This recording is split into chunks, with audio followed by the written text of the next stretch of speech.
আজকের এই প্রতিবাদ মিছিলের কারণ কি?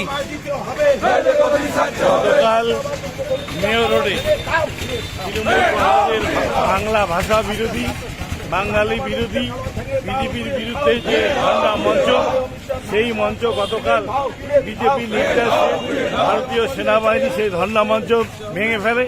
তার প্রতিবাদে গোটা বাংলা জুড়ে বাঙালি বিরোধী, বিজেপির বিরুদ্ধে বাংলা ভাষা মানুষের অত্যাচারের প্রতিবাদে আজকে গোটা বাংলা জুড়ে আমরা বিভিন্ন ব্লকে ব্লকে মিছিল করছি। বিজেপির চক্রান্ত আমরা রুখব। সেনাবাহিনীকে ব্যবহার করে তৃণমূল কংগ্রেসকে দাবিয়ে রাখা যায় না। ইডি, সিবিআই এবং ইনকাম ট্যাক্সের ভয় দেখিয়ে তৃণমূল কংগ্রেসকে দাবিয়ে রাখা যায় না। বাংলায় তৃণমূল কংগ্রেস লড়ছে এবং আগামী দিনে গোটা ভারতবর্ষ জুড়ে আন্দোলন ছড়িয়ে পড়বে।